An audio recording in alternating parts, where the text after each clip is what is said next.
माझ्यासोबत जलील पारकर डॉक्टर आहेत जे स्वतः माणिकराव कोकाटे यांच्यावरती उपचार करत आहेत आणि सोबतच कार्डिओलॉजिस्ट देखील डॉक्टर आहेत। सर, पहिला मी तुमच्या इथे येते, नेमके ह्या 3 दिवसामध्ये माणिकराव कोकाटे यांच्यावरती काय काय आपण उपचार केलेले आहेत आणि आता सध्या त्यांचे रिपोर्ट्स जे मेडिकल रिपोर्ट्स आलेले आहेत त्या अनुषंगाने भविष्यामध्ये इतर पुढे आता त्यांना नेमकी कसली ट्रीटमेंटची गरज लागणार आहे? सर्व महत्त्वाची गोष्ट ही आहे की त्यांचा आज एंजिओग्राफी झालेला आहे जे डॉक्टर सुरेश विजननी केलं आहे आणि त्यात असं माहिती पडलं आहे की त्यांना 4 ब्लॉकेजेस आहेत। तर त्यात डॉक्टर सुरेश विजननी जे बेस्ट ऑप्शन आहे ते त्यांना दिलं आहे, ते त्याच्याबद्दल तुमच्याशी बोलणार आणि ते आहे सर्वात पहिले म्हणजे बायपास करावं।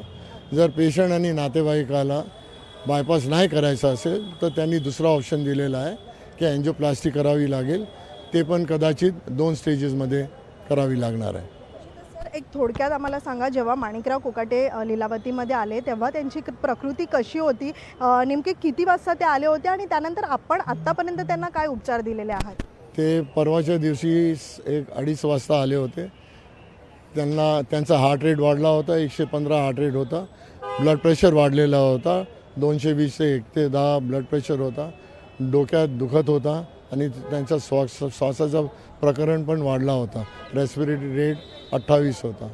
आम्ही जे काय कॅज्युअल्टीमध्ये करायचं होतं टेस्ट करून डॉक्टर सुरेश विजननी बघून निर्णय घेतला की त्यांना ICUमध्ये शिफ्ट करावं लागणार आहे। ते आम्ही शिफ्ट केलं। त्याच्यानंतर CT एंजिओ वगैरे दुसरे ब्लड टेस्ट झाले आणि त्याच्यानंतर आज त्यांनी एंजिओग्राफी केली। मी सुरेश सर तुमच्या इथे येते, खरं तर कार्डिओलॉजिस्ट म्हणून तुम्ही जे माणिकराव कोकाटेंवरती जे आता सध्या उपचार सुरू आहेत, नेमकी आपण काय काय टेस्ट केलेले आहेत आणि आता सध्या जे 4 ब्लॉकेज सापडलेले आहेत त्यावरती कशा पद्धतीत नेमकी पुढचे उपचार केले जातील? ते आले त्यावेळी ECG केलेली, त्याच्यामध्ये चेंजेस होते, ब्लड टेस्ट केले, ट्रॉपोनिन ते वाढलेले होतं, तर सजेशन होतं की हे अक्यूट कॉर्नरी सिंड्रोम आहे। ICUमध्ये ॲडमिट केलं, इंट्राव्हेनस ड्रग्स ॲस्प्रिन सर्व काय दिलं, पहिल्यांदा त्यांना सेटल केलं, सेटल झाले, पेन वगैरे सर्व सेटल झालं, ब्लड प्रेशर केलं। त्याच्यानंतर मग आम्ही ट्रॉपोनिन हाय होतं, प्रिव्हियस हिस्ट्री होती एंजिओप्लास्टी, आम्ही काय CT एंजिओ करून बघूया। CT एंजिओमध्ये कॅल्शियम स्कोर खूपच जास्त होता, तर CT angio then is not reliable. तर recommendation was we should do an angiogram which we have done today. आजच्या एंजिओग्राफीमध्ये it is very clear, he has 4 blocks, 1 is 100%, 2 are 90%, 1 is 70%. So clearly he requires something to be done. My opinion is it should be a bypass surgery for him. I have recommended that to him strongly. He does not appear to be very keen, but I said think over it, discuss with your family and let us know, and then we'll plan whatever rest of that. If he doesn't want surgery, then of course I'm more than willing to do the angioplasty, which can be done. It's not, but the first choice is bypass. Sir, किती वाजता आज angiography करण्यात आली? 5 वाजता.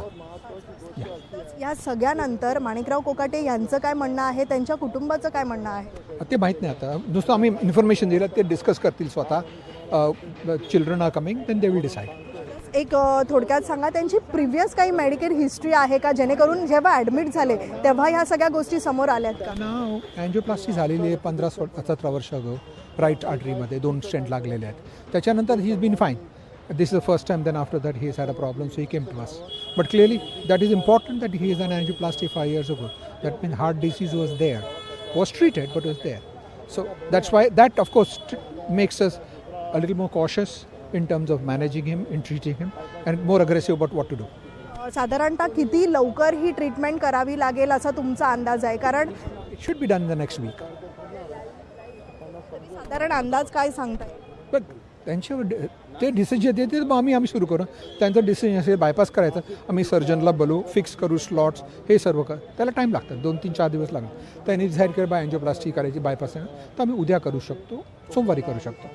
ह्या सगळ्यामध्ये त्यांची समजा आता एंजिओग्राफीनंतर एंजिओप्लास्टीची इच्छा असेल किंवा इतर आणखीन काही ट्रीटमेंट जसं तुम्ही सांगितलं, साधारण ह्याच्यासाठी किती वेळ जाईल आणि त्यांना बरं होण्यासाठी किती वेळ जाईल? हॉस्पिटलमध्ये समजा एंजिओप्लास्टी केली तर आठवडाभर तर राहणारच, बायपास केलं तर जास्त टाईम लागणार, बायपास केलं तर त्यांना रिकव्हरीला 3 महिने लागतील, एंजिओप्लास्टीमध्ये 1-2 आठवड्यामध्ये नॉर्मल होतात। खूप खूप खूप धन्यवाद सर. तर हे होते cardiologist sir Suresh Vijayan.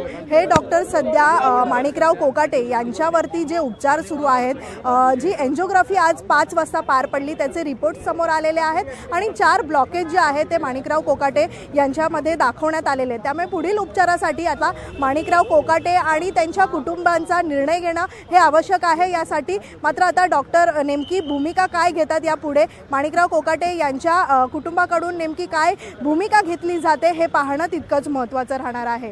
Video journalist यशसह Meenakshi Mhatre, लोकशाही मराठी, मुंबई. लोकशाही मराठी ऐका, पहा, जागरूक रहा.